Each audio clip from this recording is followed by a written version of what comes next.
Bonjour, merci encore de rester fidèle à Seneweb TV, seneweb.com et dans l'ensemble de ces plateformes digitales. Ce matin, nous avons encore l'immense plaisir de rester ici sur Seneweb, tout en vous souhaitant une bonne et heureuse année 2024. Que cette année soit une année de paix, de prospérité et de bonheur. Nous ouvrons cette année avec une charmante dame qui répond au nom de Ndeye Fatou Mboup. Ndeye Fatou Mboup, elle est connue peut-être partout à travers le monde dans son domaine. Elle a remporté plusieurs distinctions à travers le monde à ce qu'on appelle les startups et autres. Elle est aujourd'hui notre invitée ici dans les locaux de Seneweb. Nous allons parler avec lui, échanger avec elle sur son parcours, sur son domaine et sur ses activités ainsi que ses ambitions.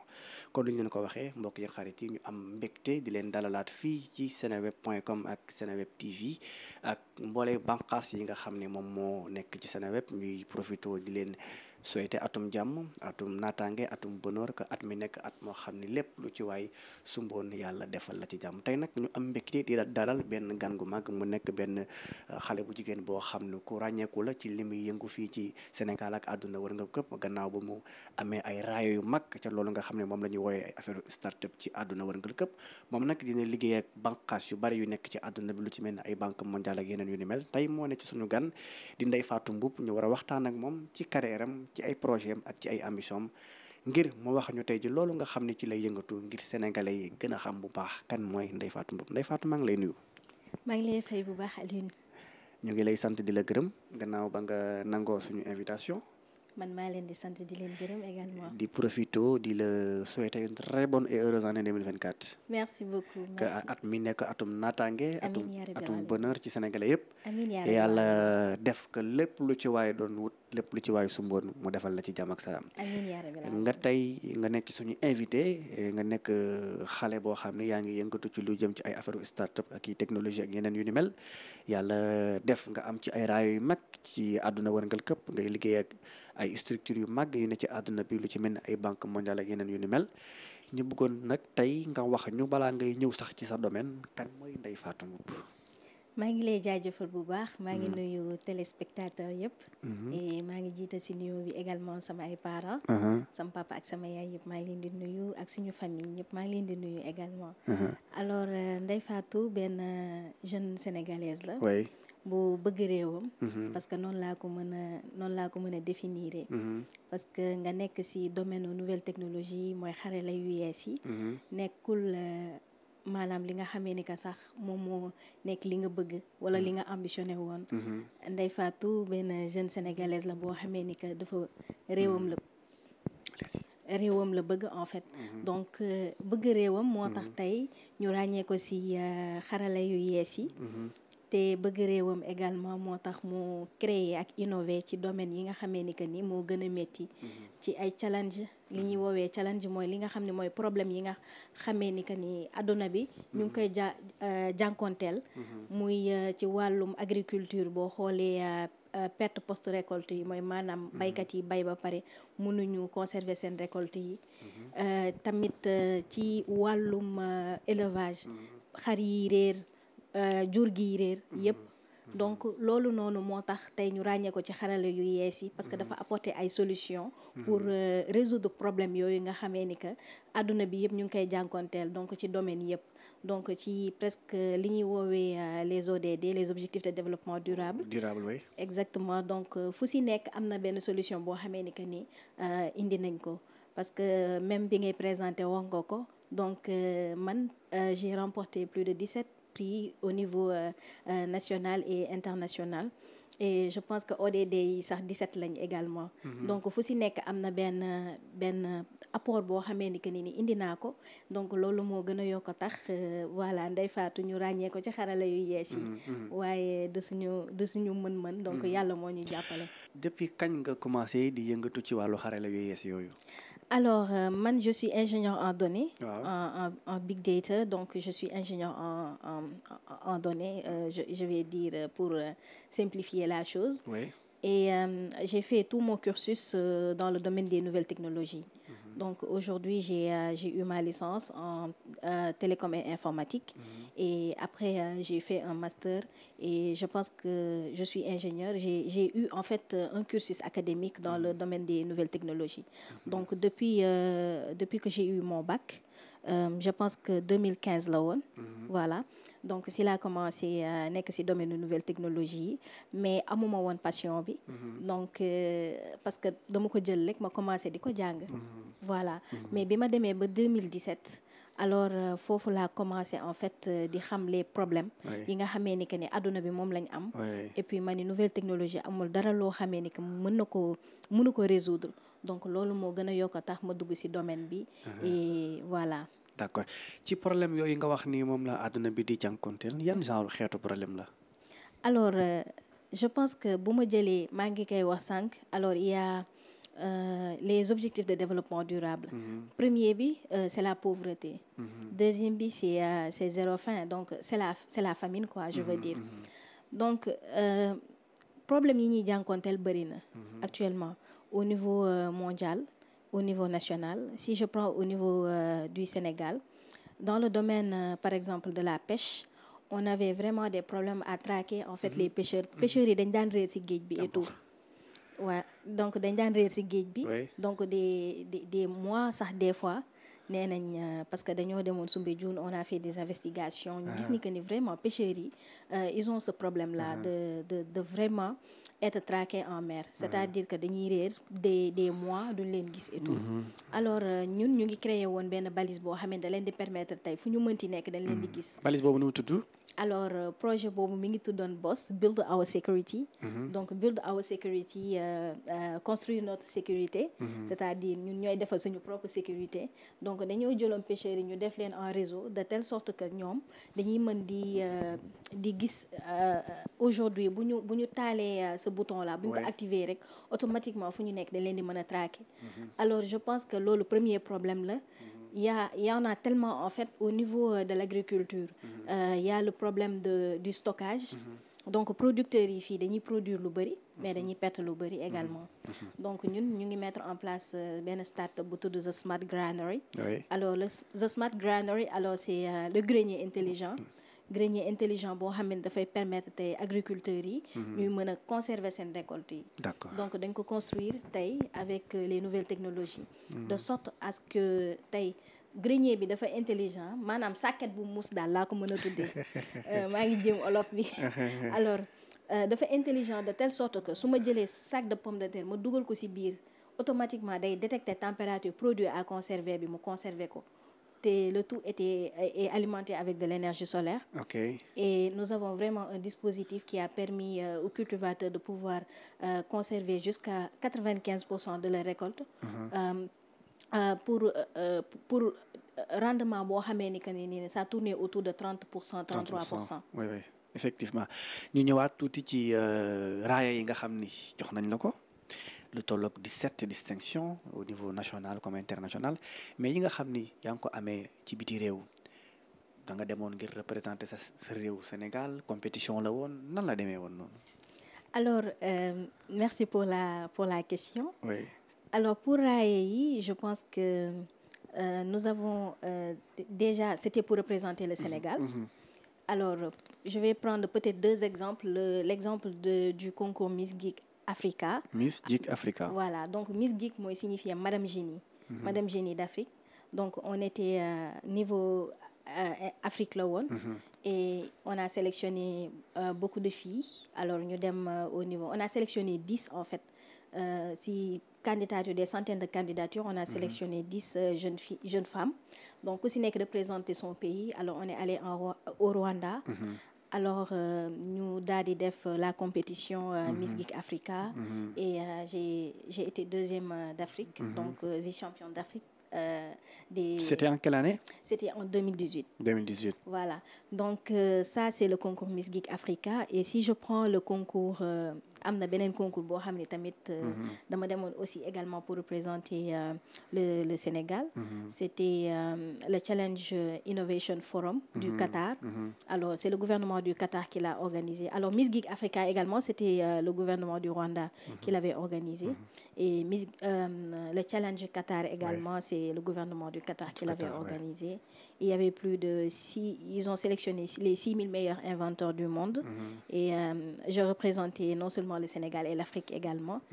Et je faisais partie des 100 meilleurs. Et ensuite, j'ai été médaillée de bronze. J'ai reçu la médaille de bronze. Merci beaucoup Ndeye Fatou mbokk yi yéen a ko dégg mën nañ jàpp ni sax elle est la Sénégalaise la plus titrée de l'année 2023 avec 17 distinctions yoo xam ni am na ko fii ak ci biti réew loolu ci li nga xam ne loolu la yëngatu muy wàllu start-up wàllu xarale yu yees yi nga xam ne fu ne dafay dem di représenter réewam ci Sénégal ñu laajaat ko rek Ndeye Fatou tey nga am plus de 17 distinctions nga représenter sa réew ci wàllu xarale yu yees nga créer ay start-up yor sa propre entreprise di yëngatu ci li nga xam ne carrément moom la ñëpp di war muy technologie de l'information les nouvelles technologies de l'information et de la télécommunication tey quel est le sentiment qui vous anime en tant que jeune sénégalaise d'avoir reçu plus de 17 distinctions?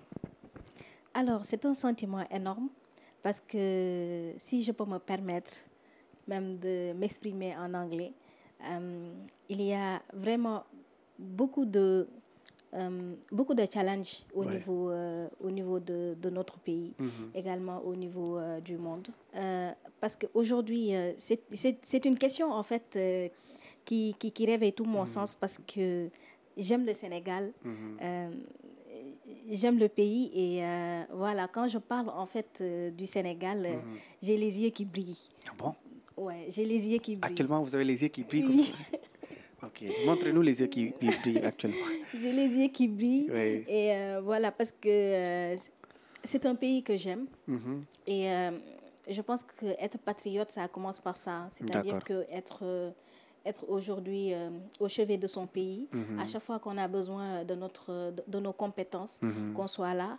Et voilà, donc man ku may woowee patriote, c'est pas quelqu'un qui va par exemple romb ci mbedd bi jël benn sachet sànni ci biti et puis après mu ne moom patriote la. Donc ki ma woowee patriote mooy koo xamee ni que ni avant tout c'est son pays. Et avoir reçu 17 prix au niveau national et international, aujourd'hui ça n'a fait que révéler en fait le potentiel en fait du Sénégal parce que je peux dire que man benn MVP là, il y a beaucoup de jeunes innovateurs ici au Sénégal. Il y a beaucoup de jeunes inventeurs également et de jeunes start-upers. Et voilà, machallah, ñu ngi def de très belles choses. Et c'est quelque chose boo xamee ni que ni voilà, c'est juste. Ok. Aujourd'hui, quel est votre plus grand rêve dans ce domaine? Alors, mon plus grand rêve dans ce domaine-là, c'est d'avoir le succès dans toutes mes startups. C'est d'avoir le succès dans tous mes projets parce que c'est l'objectif aujourd'hui, innover et puis ranger ça dans les tiroirs amul sens. Donc li ëpp sens wala ëpp njëriñ c'est vraiment d'aller jusqu'à la phase finale et c'est d'avoir vraiment des gens qui l'utilisent parce que ce sont des solutions qui permettent aujourd'hui à la population de pouvoir de pouvoir résoudre leurs problèmes et ça ne sert à rien. Aujourd'hui, il y a beaucoup de jeunes innovateurs au Sénégal. Dañuy defar de très belles solutions, mais par manque d'accompagnement également, dañ koy ranger dans les tiroirs. Et je pense que l'objectif, c'est vraiment que ku nekk gis ci sa bopp. Ndax par exemple tey jii ci wàllu nouvelle technologie de l'information ngir Sénégal mën a am position bu baax par rapport ak les autres pays de l'Occident et de la sous-région, ndax yow tey en tant que spécialiste am nga ci ay benn plaidoyer boo war a mën a def wala benn solution boo mën a joxe ngir gën a permettre jeunes yi nga xam ne ñooy yëngatu ci wàllu woowu ñu mën a def seen liggéey ni mu waree? Effectivement. Alors, je pense que en 2021, j'en avais discuté avec...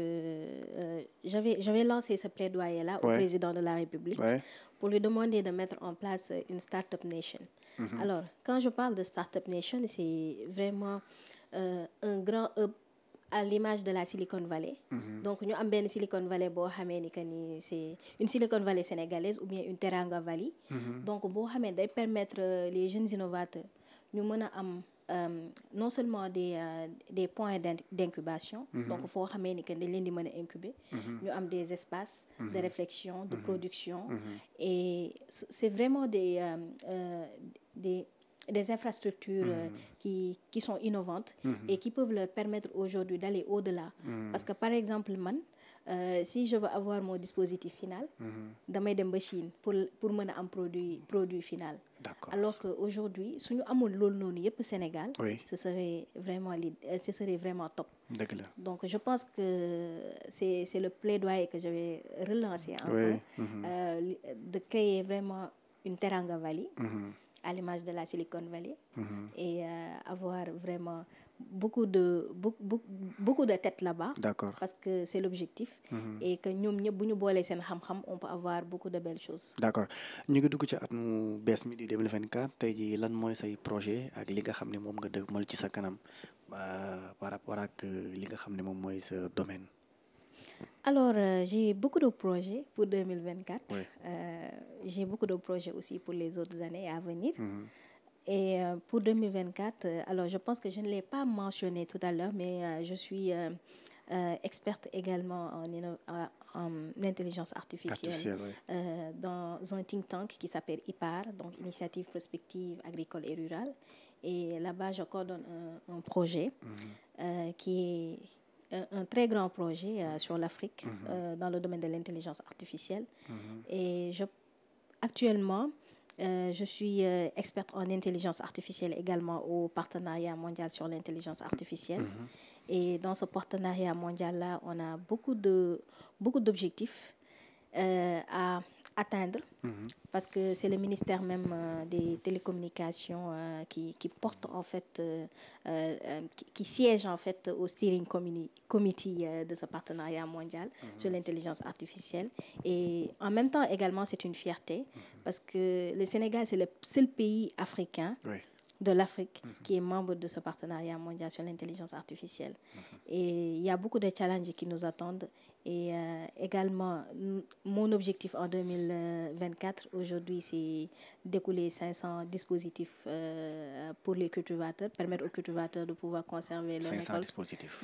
Donc 500, en fait, ce n'est pas une utopie, c'est très possible. Et on a un accompagnement également de certaines structures qui sont au niveau du Sénégal. Et je pense que c'est une grande ambition pour moi de réussir en fait ce projet-là, parce qu'il y a beaucoup d'impacts qui sont liés. Et je pense que c'est quelque chose qui peut aider dans tous les domaines, que ce soit les impacts socio-économiques, environnementaux. Ndeye Fatou, merci beaucoup. Je vous en prie. ñu bàyyi la nga tàggatoo avant qu'on ferme l'entretien. ñu bàyyi la rek nga tàggatoo, et merci aussi d'avoir accepté notre invitation ici sur Seneweb et d'échanger avec nous à ce qui concerne les nouvelles technologies de l'information, y compris les startups. Alors, quel est votre dernier mot? Alors, mon dernier mot, c'est pour la jeunesse. Je pense que aujourd'hui, ce qui serait bien, c'est que tout le monde puisse penser comme nous. Alors, mënoon nañ jàng les nouvelles technologies, après dem nekk un cadre et tout, et c'est bien possible. Mais li ñu gën a yitteel, c'est vraiment d'être des change makers. ñoo xamee ne dañuy changer la vie des gens. Et je pense que loolu noonu moo ñu animé ñun ñëpp. Et c'est pourquoi même je vais terminer par dire que dañoo war a booloo ñun ñëpp, et que war a boole suñu ay xel, wala boole suñu ay xalaat, pour que aujourd'hui qu'on puisse penser équitablement, bâtir intelligemment et innover pour le changement, pour un monde, une Afrique et un Sénégal émergent. Merci. Merci beaucoup Ndeye Fatou Mboup d'avoir accepté notre invitation ici sur Seneweb. Chers téléspectateurs de Seneweb TV, de seneweb.com, nous vous donnons rendez-vous très prochainement avec notre invité ici dans nos locaux. Merci et bonne suite de programme.